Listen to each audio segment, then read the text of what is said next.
మొదటి నుంచి మనం చదువుదాం. ఇక్కడ కొన్ని మాటలు మనకు అర్థమవుతాయి బాగా. మొదటి నుంచి చదువుదాం. సిరియా రాజు సైన్యాధిపతి అయిన నయమాను అను ఒకడుండును. అతని చేత యెహోవాయే సిరియా దేశమునకు జయము కలుగజేసి ఉండెను గనుక అతడు తన యజమాని దృష్టికి గనుడై దయ పొందినవాడాయను.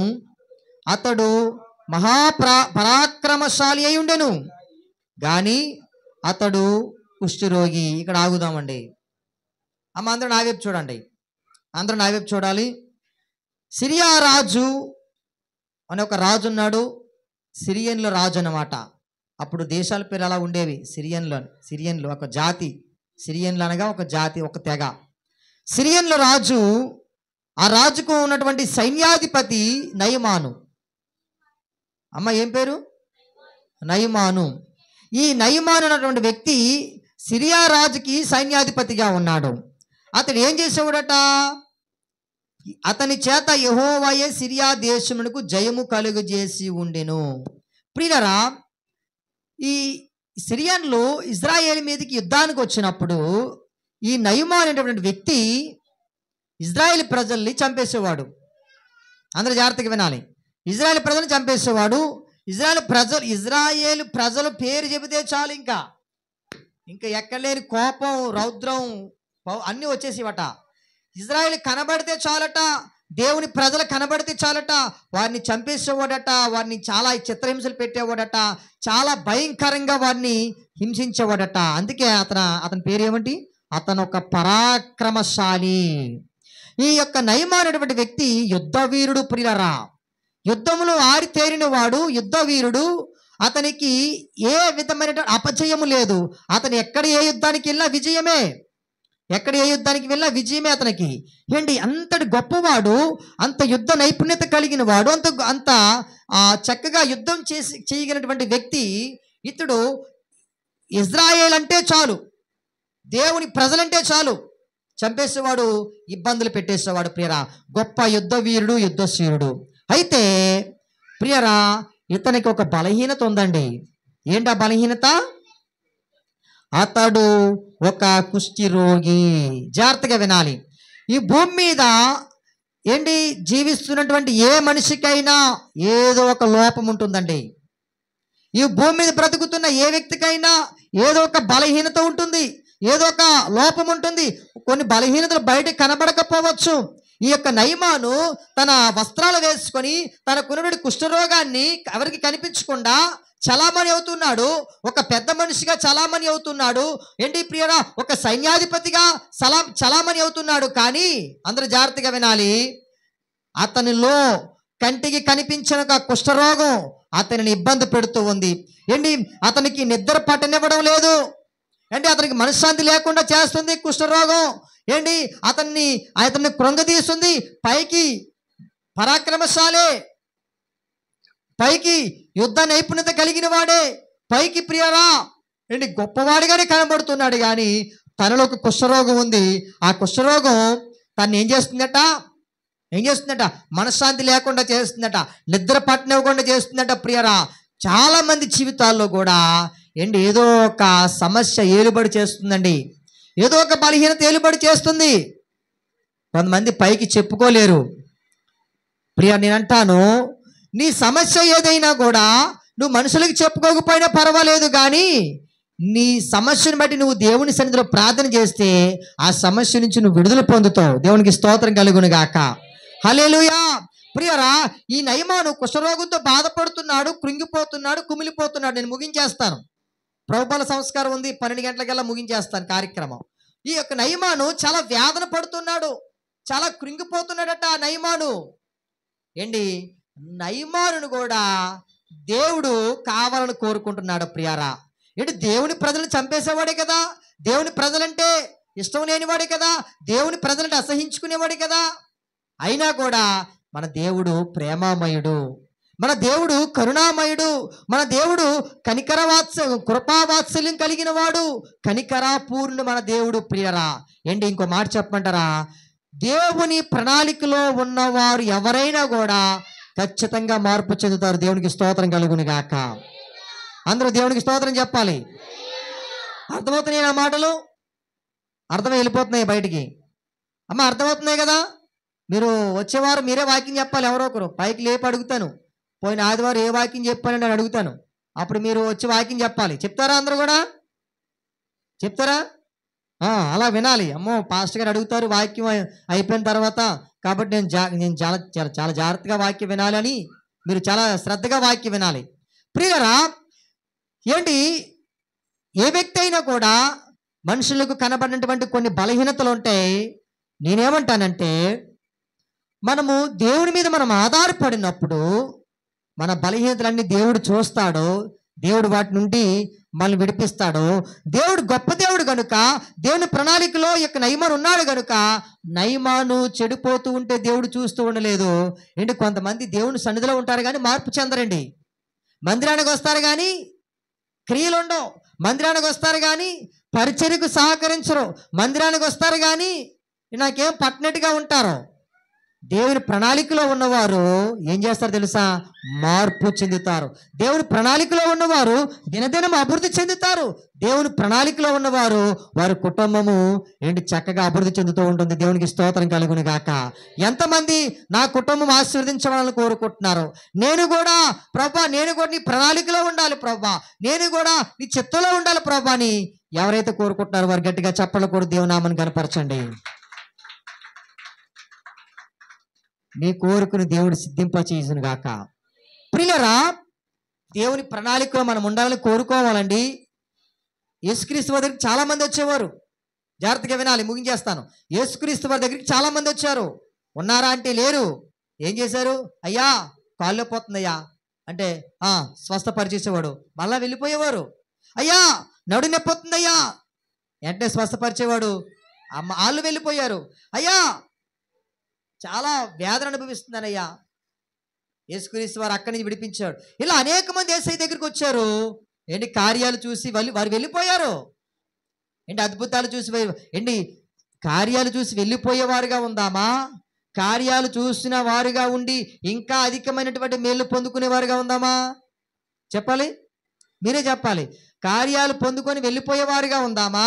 కార్యాలు పొందుతూ ఇంకా అధికమైన కార్యాలు పొందేవారుగా ఉందామా? కార్యాలు పొంది వెళ్ళిపోయేవారుగా ఉంటే అక్కడతోనే కార్యాలు ఆగిపోతాయి.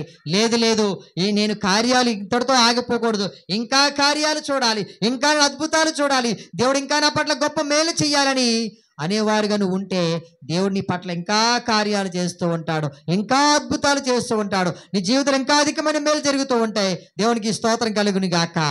హల్లెలూయా. ఈ నయమాను దేవుడు దర్శించి ఏం చెప్తున్నాడు తెలుసా? ఒక చిన్నది ప్రియ చదవండి. చిన్నది ఏం చేస్తుందట? నయమానుకు భార్యకు పరిచారము చేయిచు ఉండెను. ఒక చిన్నదాని చెరగొని తేగ అంటే ఒక చిన్నదాన్ని తీసుకొచ్చేసాడంట నయమాను ఇజ్రాయేలు యెరూషలేము నుంచి. అది నయమాను భార్యకు పరిచారము చేయిచుండెను.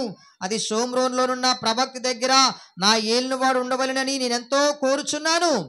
అతడు నా ఏలినవానికి కలిగిన కుష్ఠరోగమును బాగు చేయమని తన యజమానురాలతో అనిను. నయమాను రాజునొద్దకు పోయి ఇజ్రాయెల్ దేశపు చిన్నది చెప్పిన మాటలను అతనికి తెలియజేయగా. ఇలా చూసారా, నయమాను ఏం చేస్తున్నాడు? చిన్నదాని పేరండి, ఒక చిన్న పాప చెప్పిన మాట విన్నాడండి నయమాను. మంచి ఎవరు చెప్పిన ఏం చేయాలి? వినాలి. ఇజ్రాయెల్ అంటే నచ్చదు, ఇజ్రాయెల్ ప్రజలంటే నచ్చదు, ఇజ్రాయెల్ దేవుడు అంటే నచ్చదు. కానీ ఆ ఇజ్రాయేలు బిడ్డ, ఆ ఇజ్రాయెల్ జాతికి చెందినటువంటి కుమార్తె, ఆ ఇజ్రాయెల్ దేవుడిని ఆరాధించేటువంటి చిన్న పాప చెప్పిన మాట విని తన కుష్ఠరోగాన్ని పోగొట్టుకోవడానికి నయమాను ప్రయాణం చేయడం మొదలుపెట్టాడు. దేవునికి స్తోత్రం కలుగును గాక.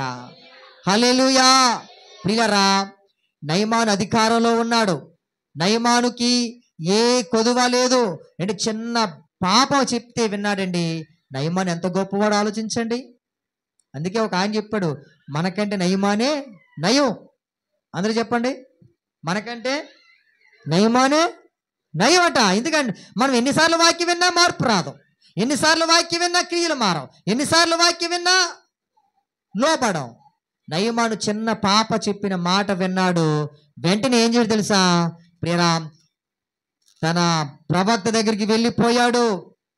ప్రవక్త దగ్గరికి వెళ్ళిపోయి చదవండి 14వ వచనం. అతడు పోయి దైవజనుడు చెప్పినట్లు యోర్దాను నదిలో 7 మార్లు మునగగా అతని దేహము పసిపిల్ల దేహము వలెనై అతడు శుద్ధుడాయెను. వెంటనే ఏమంటున్నాడు? అప్పుడు అతడు తన పరివారముతో కూడా దైవజను దగ్గరకు తిరిగి వచ్చి అతని ముందర నిలిచి, చిత్తగించుము, ఇజ్రాయేలులోనున్న దేవుడు తప్ప లోకమంతటి యందును మరి యొక్క దేవుడు లేడని నేను ఎరుగుదును. గట్టిగా చెప్పకూడదు, దేవునామని మహింపరుద్దాం. ఎవరినైనా ఇజ్రాయేలు దేవుడు తప్ప, ఇజ్రాయేలు దేవుడిని యెహోవా తప్ప మరి యొక్క దేవుడు లేడు. ఇంతకాలము నేను ఎంతో మందిని ఆశ్రయించాను, ఎవరు నా కుష్ఠరోగాన్ని విడిపించలేదు, ఎవరు నా కుష్ఠరోగం నాకు విడుదల కలిగజేయలేదు. కానీ ఇజ్రాయేలు దేవుడే, దేవుని ప్రవక్త ద్వారా నాకు దేవుడు విడుదల కలిగించాడు, ఈ కుష్ఠరోగాన్ని తీసివేశాడు. నా దేహము పసిబిడ్డ దేహము వలె మారిపోయింది, పసిబిడ్డ వాళ్ళ దేహం వల్ల మారిపోయింది. ఎవరినైతే హింసించేవాడో, ఎవరినైతే చిత్రహింసలు పెట్టాడో వారే నయమాను జీవితానికి నాంది పలికారు ప్రియరా. నయమాను ఒక ఉన్నతమైన జీవితం కలిగి జీవించడానికి కారకులుగా ఉన్నారు. వారు ఎంత గొప్పవారు చూస్తున్నారా ప్రియరా. నయమాను వెంటనే దైవజనుడు మాట విన్నాడు, ఆ చిన్న బిడ్డ మాట విన్నాడు. విని వెంటనే తన కుష్ఠరోగాన్ని పోగొట్టుకున్నాడు ప్రియరా. ఎప్పుడైతే ఎలీషా చెప్పాడో, ఎలీషా చెప్పిన వెంటనే ఎలీషా మాటకు లోబడ్డాడు. ఎలీషా మాటకు విధేయత చూపించాడు. 7 మార్లు నీటిలో మునిగిన తర్వాత తన దేహం అంతా మారిపోయింది ప్రియరా. దైవజనుడు చెప్పిన మాట వింటే నీకు ఆశీర్వాదం కలుగుతుంది. దైవజనుడు చెప్పిన మాట వింటే నీ కుటుంబంలో మేలు కలుగుతుంది. దైవజనుడు చిన్నవాడే కావచ్చు నయమాను కంటే, నయమాను కంటే గొప్పవాడు కాకపోవచ్చు ఎలీషా, నయమాను కంటే యుద్ధవీరుడు కాకపోవచ్చు, నయమాను కంటే జ్ఞానవంతుడు కాకపోవచ్చు ఎలీషా. కానీ ఎలీషా ఒక దైవజనుడు, దేవుని యొక్క ప్రవక్త. దేవుని యొక్క ప్రవక్త మాట వింటే క్షేమం కలుగుతుంది. దేవుని యొక్క ప్రవక్త మాట వింటే అద్భుతం జరుగుతుంది. దేవుని యొక్క ప్రవక్త మాట వింటే మన కుటుంబం మార్చబడుతుంది, మన కుటుంబం దీవించబడుతుంది ప్రియరా. నయమాను మనకంటే గొప్పవాడు ప్రియరా. వెంటనే ఏం చేశాడు? దేవుని అంగీకరించాడు. చూడండి తర్వాత, ఇప్పుడు నీవు నీ దాసు నా యొద్ద బహుమానం తీసుకొనవలసినదని అతనితో చెప్పగా, ఇంత గొప్ప కార్యం చేసావు కదని బహుమానం ఇస్తున్నాడండి. నా కుష్ఠరోగాన్ని తొలగించావయ్యా. ఎవరు తొలగించలేదు. నాకు నిద్ర లేకుండా చేసింది కుష్ఠరోగం, మనశ్శాంతి లేకుండా చేసింది కుష్ఠరోగం. దాని నుంచి నాకు విడుదల కలిగి చేసావు. ఏం కావాలో కోరుకో, ఏదైనా ఇస్తాను. ఇదిగో నేను నీకు బహుమానం ఇవ్వవలసి ఉన్నదని కృతజ్ఞత కలిగి బహుమానం ఇవ్వడానికి కూడా సిద్ధపడ్డాడండి నయమాను. నయమాను ఇజ్రాయేలీయుడా? కాదు. దేవుని ఎరిగినవాడా? కాదు. మరి మనము దేవుడేంటో తెలుసు, మందిరం ఏంటో తెలుసు, ఎందుకు మందిరానికి వస్తున్నామో తెలుసు, ఇజ్రాయెల్ గొప్ప దేవుడు ఎవరో మన కోసం ఏం చేశాడో తెలుసు. అయినా కూడా ప్రియరా మనం ఎప్పుడూ కూడా బిగించుకునే ఉంటామండి. కానీ ఈ నయమాను ఏం తెలుసా, దైవజనుడికి కానుక ఇవ్వడానికి వచ్చి సిద్ధపడ్డాడు. అయ్యా ఇదిగో ఏదైనా నేను ఇవ్వడానికి ఇష్టమేనయ్యా, కుష్ఠరోగాన్ని తొలగించావు, ఇంతకంటే నాకు వేరేది ఏమి ఎక్కువ కాదు. ఇంతకాలం నలిగిపోయి ఇంతకాలం ఎంతో బాధలు అనుభవించాను అని ప్రియరా ఎంతో ఏదైనా ఇవ్వడానికి సిద్ధపడిపోయాడు. అయితే ప్రియరా ఆ దైవజనుడు అతనిచ్చిన కానుకను తీసుకోవడానికి ఇష్టపడలేదండి. ప్రియరా మనం అనుకుంటాం దైవజనుడు నేను ఇచ్చిన కానుకతోనే బతికేస్తున్నాడు అని అనుకుంటాం. నేను ఇచ్చిన కానుకతోనే పాస్టర్ గారు పోషించబడిపోదని అనుకుంటాం. ఒకవేళ నయమాను కూడా అలాగ అనుకున్నాడేమో. నయమాను ఎలీషా ఏం చేశాడు? నీ కానుక నాకు వద్దయ్యా, కానుక అవసరం లేదయ్యా అని చెప్పేశాడు. ప్రియరా మనం ఇచ్చేటువంటి కానుక మనసు కూడా మనం ఎలా ఉండాలి తెలుసా? నా దేవునికి ఇస్తున్నాను, నా దేవుడు నా పట్ల చేసిన కార్యానికి ఇస్తున్నాను, కృతజ్ఞత కలిగి ఇస్తున్నాను అనేటువంటి భావనతో మనసుతో ఇచ్చినప్పుడే నువ్వు ప్రతిఫలం పొందుకుంటావు. అమ్మో ఇంత ఇచ్చేయాలా, అమ్మో ఇంత ఇచ్చేస్తే ఎలాగా అని అనుకొని ఒకవేళ ఏదోలాగా ఇచ్చేసినా కూడా దానివల్ల నీకు ఆశీర్వాదం రాదు, దానివల్ల నీకు మేలు జరగదు. ప్రియరా నేను కూడా మొదట్లో ఏం చేశాను తెలుసా? నన్ను ఎవరైతే ఆత్మలో నడిపిస్తున్నారో, ఆత్మీయంగా నన్ను బలపరుస్తున్నారో ప్రతి నెల కూడా 10వ వంతు దశమ భాగం పట్టుకెళ్ళి ఇచ్చేవాడిని పాస్టర్ గారికి. ఇప్పుడు వస్తున్నారైనా మార్చి 6వ తారీఖున 13వ తారీఖున వస్తున్నారు. ఏంటి ప్రతి నెల పట్టుకెళ్ళి పాస్టర్ గారికి దశమ భాగం ఇచ్చేవాడిని. ఇస్తే చక్కగా తీసుకుని వారు ప్రార్థన చేసేవారు. కొద్ది రోజుల తర్వాత అనుకున్నాను, ఏంటి నా పరిస్థితి బాగాలేదు కదా, నేను ప్రతి నెల ఇలా ఇచ్చేస్తే ఎలాగా, నాకెన్నో ఇబ్బందులు ఉన్నాయి, ఎన్నో సమస్యలు ఉన్నాయి, ఇక మందిరం చూస్తే ఎక్కడ పొన్నది అక్కడే ఉంది అని కొన్ని నెలలు ఇవ్వడం మానేశాను. దేవుడు మరలా నన్ను ప్రేరేపించాడు. ఏంటి మరలా ఇవ్వడం ప్రారంభించాను. అప్పుడు పాస్టర్ గారు చెప్పారు, 10వ వంతు కాదండి 15వ వంతు మనం దేవునికి ఇద్దామని అని చెప్పారు. వెంటనే మేము ప్రతి నెల పాస్టర్ గారి దగ్గరికి 15వ వంతు అంటే 100కి 15 రూపాయలు, అంటే 1000కి 150 రూపాయలు, 10,000కి 1500, అలాగా 1000కి 100కి 15వ భాగం మేము దైవజనులకి ఇవ్వడం ప్రారంభించాం. ప్రియారా, దేవుడు ఏంటి ఎన్నో సమస్యలు వస్తున్నాయి, ఎన్నో ఇబ్బందులు వస్తున్నాయి, కానీ దేవుడు వాటన్నిటిలోంచి నన్ను తప్పిస్తాడని కాదు, కానీ దేవుడు నా పట్ల చేసిన కార్యాలకు నేను కృతజ్ఞతగా నేను చెల్లిస్తున్నాను తప్ప దేవుడి నుంచి ఇంకేదో ఆశించి నేను దేవునికి ఇవ్వట్లేదు. ప్రియారా, మనం దేవునికి ఇచ్చేది ఎలా ఉండదో తెలుసు, ఎప్పుడు కూడా దేవుడు నా పట్ల చేసిన మేలుకు కృతజ్ఞతగా అర్పించాలి. బైబిల్లో కూడా అదే చెప్పాడు, కృతజ్ఞతగా నీ దేవుడైన యెహోవాకు 10వ వంతు చెల్లించు అని చెప్పాడు. ప్రియారా, కాబట్టి మనము కృతజ్ఞతలుగా కలిగి జీవించాలి. నయమాను కృతజ్ఞత కలిగి జీవించాడు. తన కుష్ఠరోగాన్ని పోగొట్టుకున్నాడు.